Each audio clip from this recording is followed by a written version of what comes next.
Hello students, this is Contemporary Studies in English Language class, and here I am again today to talk about Searle's typology. We have been studying the fourth unit in our syllabus called Speech Act Theory. In my previous lecture I talked about J.L. Austin's Speech Act Theory. This lecture deals with Searle's typology or Searle's taxonomy. So let us go ahead and get to know about Searle's ideas. John Searle, this is his photo, born in 1932. He is an American philosopher best known for his work in the philosophy of language, especially speech act theory, and the philosophy of mind. He also made significant contributions to epistemology, ontology, the philosophy of social institutions, and the study of practical reason. He viewed his writings in these areas as forming a single picture of human experience and of the social universe in which that experience takes place. This is just a brief information about John Searle. I just wanted to show you how Sir John Searle looks like, and the information on the screen that you see is from the internet. But I shall talk more about John Searle first, and then we will see his typology. So John Searle is the next important philosopher after J.L. Austin, who came up with his idea of speech act theory, which we saw in the previous lecture. Now, Searle, in his seminal work Speech Acts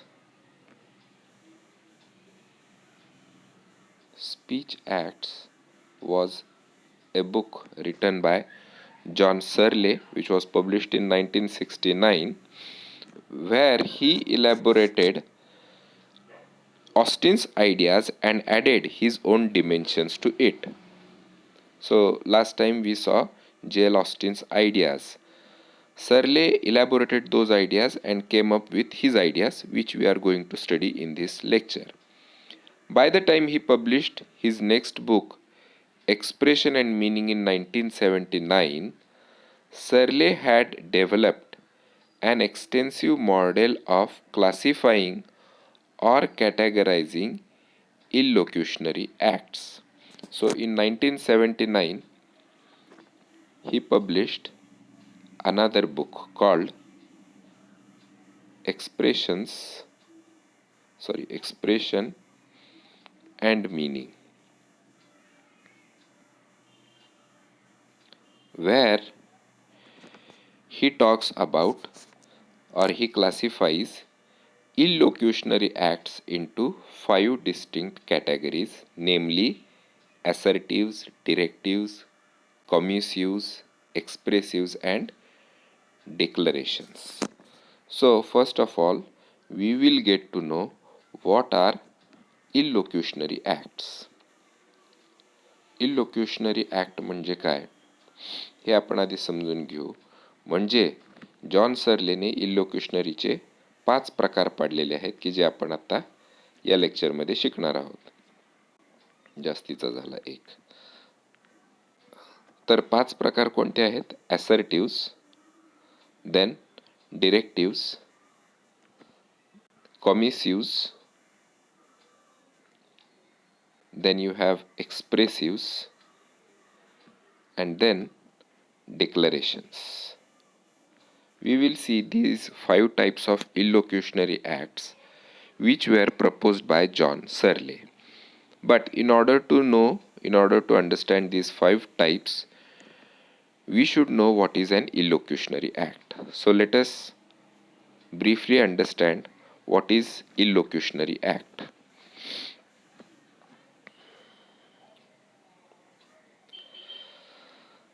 Now there are 3 stages of a successful speech act. The locutionary act is the first act. It is also called as the locution, the act of communication by the production of an utterance. So, how do we communicate? First of all, we speak or we write something. If we consider speech mechanism, we have to speak first. We have to make an utterance, that is called as locutionary act. So, the real utterance is locutionary act. It is also called as locution. The illocutionary act or illocution means, or it in other words, is the message that is transmitted which may not always correspond to the literal meaning of the words. So, illocutionary act is the meaning understood by the listeners. And here it says that which may not always correspond to the literal meaning of the words. The meaning is hidden, maybe, and the listener understands the meaning. And finally, the perlocutionary act. The perlocutionary act is the particular effect of the utterance which does not necessarily correspond to the locutionary act. So, the perlocutionary act simply means the action performed by the speaker. I repeat my previous example. Suppose I come to your home and I say I am thirsty. My saying I am thirsty is locutionary act. That is, the utterance I am thirsty is locutionary act. Illocutionary act is you understand what I mean. You understand that I need water. And perlocutionary act is the the action performed by the speaker. So you getting me a glass of water is the perlocutionary act. Now, Searle talks about 5 types of illocutionary act. I shall give you another example of locutionary, illocutionary and perlocutionary act.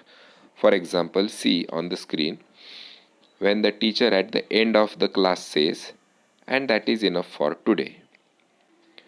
This is the locutionary act, that is the actual utterance by the speaker, and that is enough for today is the locutionary act. Now, what is illocutionary act?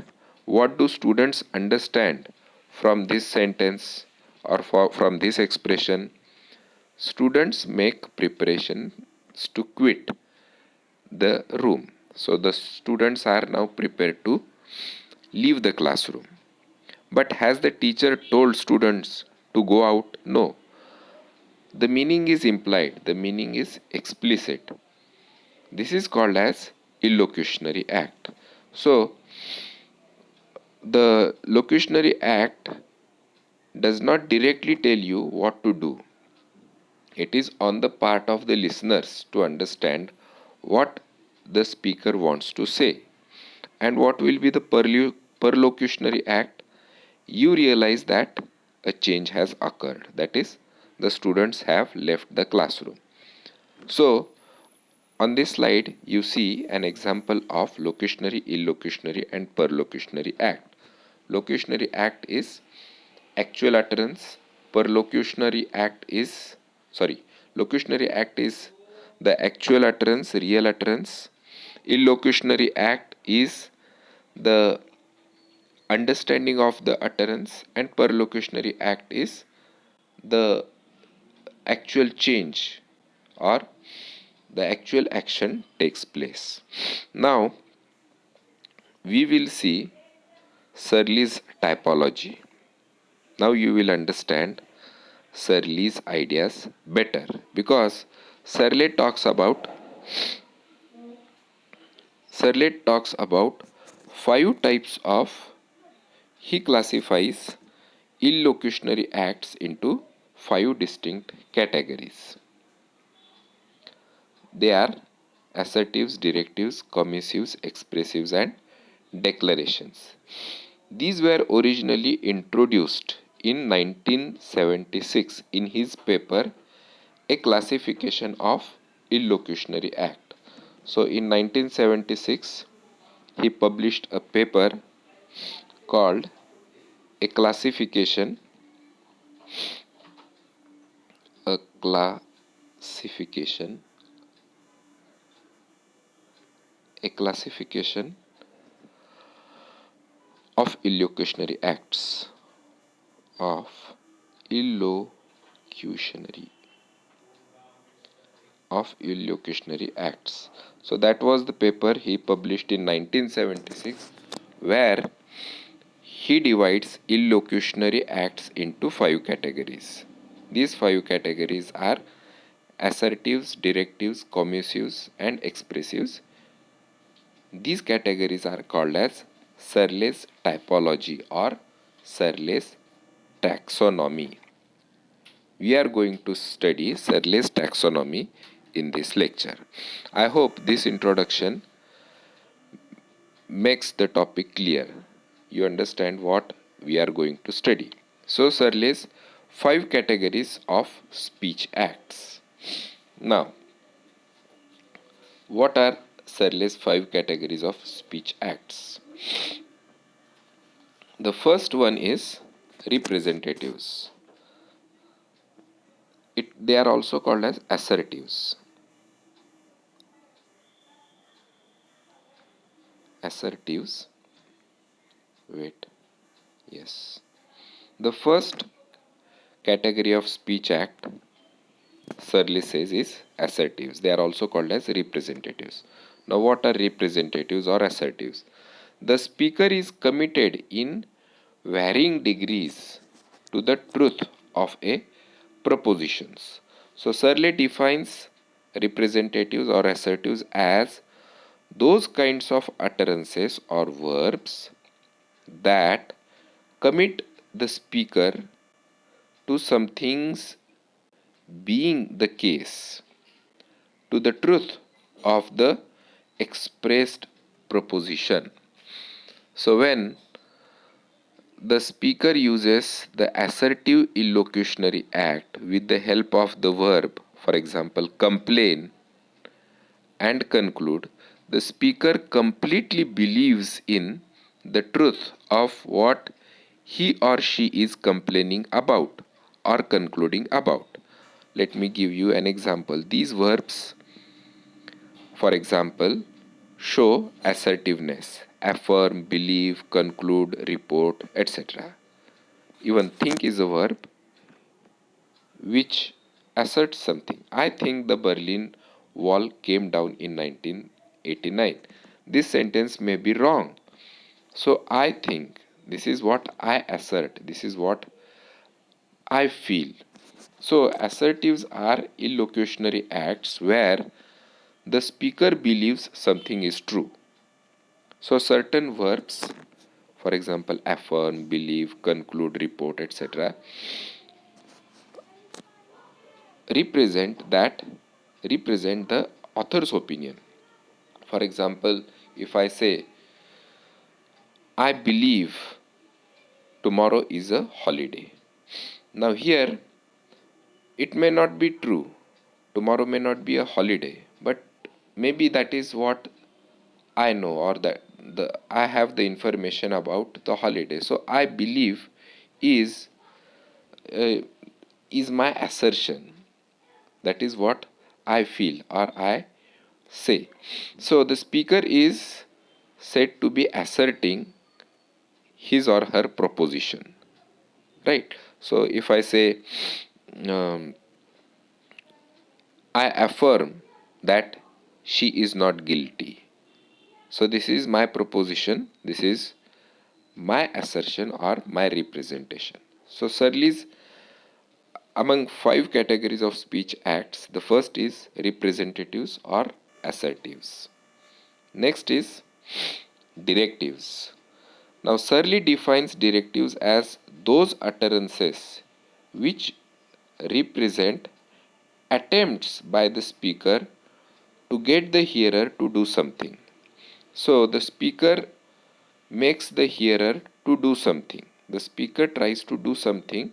The speaker makes listener to do something. So the speaker uses words like ask, challenge, command, request, and thus the speaker gets the work done from the listener. For example, pass me the towel, will you? Or in a sentence like, she requested him to fill a form. She requested him to fill a form. Now, in this sentence, the word request makes some action. So, the action is get done from her. So, she requested him, she made him to fill the form. So, directives are verbs or directives are illocutionary acts. Directives are certain words or verbs which make hearer to do certain actions. They are called as directives. So, the speaker is making the hearer to do something. For example, just we saw she requested him to fill the form or pass me the towel. I request you or I persuade you to pass me the towel. So this is directive. Next is commissive. Now Searle borrows this categorization of an illocutionary act from Austin. He defines commissives as those illocutionary acts whose point is to commit the speaker to some future course of actions. So, in commissives, some future actions are performed.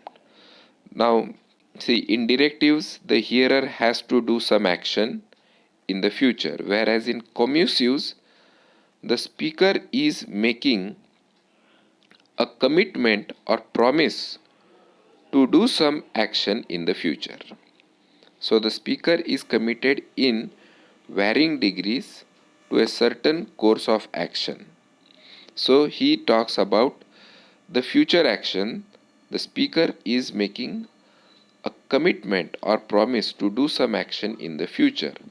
So the speaker uses verbs like promise, commit, assure, pledge, vow, guarantee, swear, etc. in this kind of utterance. For example, that's the last time I will waste my money on so called bargains. Or suppose, let me give you another example. I vowed, I vowed, or I sweared, vow, शपथ घेणे, never to drive that fast again. That fast again. Or I swear I shall never drive that fast again. Now, the verb vow or swear show the commitment on the part of the speaker. The speaker says that what he shall do or what he shall not do in future. In directives, the speaker tries to get the action done from the listener. In commissives, the speaker is committed for something. He gives assurance to the listener. He tells what he will do in future or what he will not do. So that's the last time I will waste my money on so-called bargains. So here he says that this expression simply means that in future or henceforth he will not do such kinds of bargains. Then the next category of speech acts by Searle is expressives. An expressive illocutionary act expresses the mental or psychological state or attitude towards an event that is presumed to be true. So, the speaker believes that the event is true. It is the mental or psychological state or attitude towards an event which the speaker believes is true.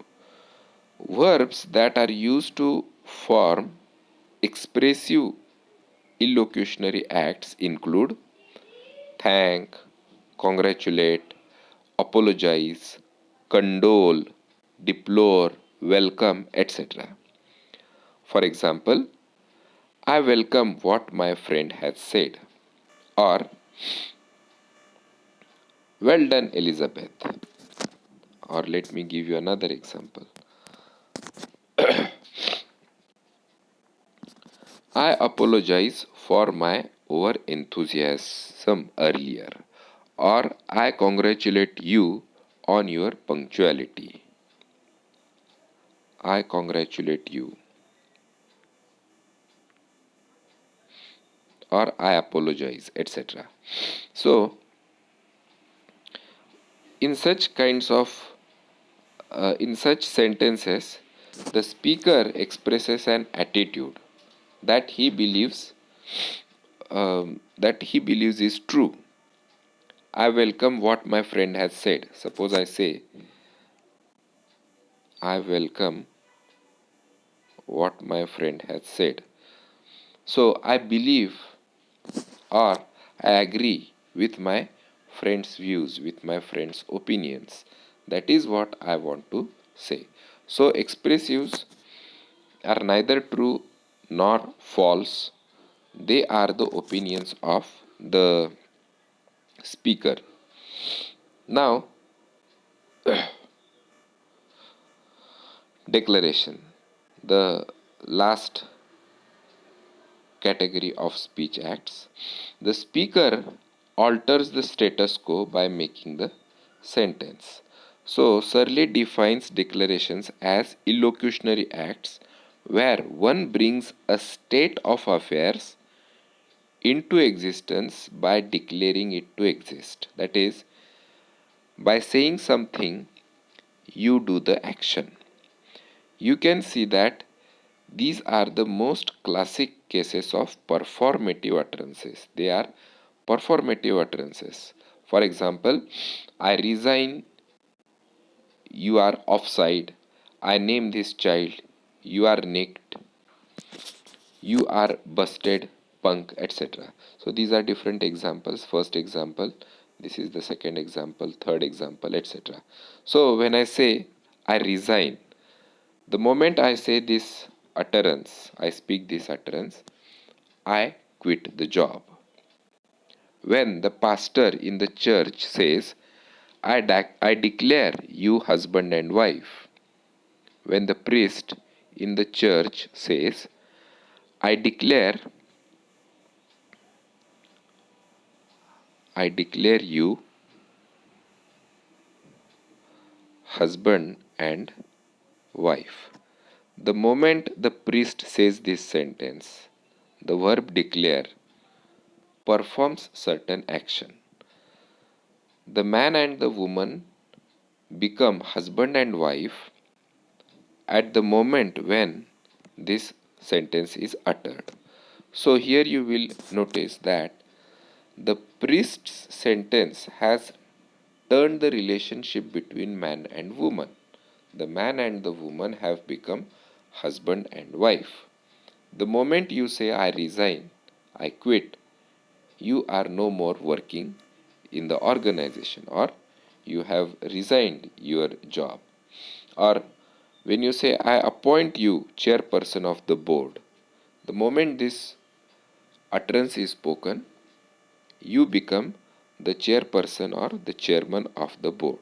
So declarations are the utterances which make certain things happen. By saying some things, you perform certain actions. So here you will see the speaker alters the status quo by making the difference. Thus, Searle comes up with his taxonomy, his 5 categories of speech acts.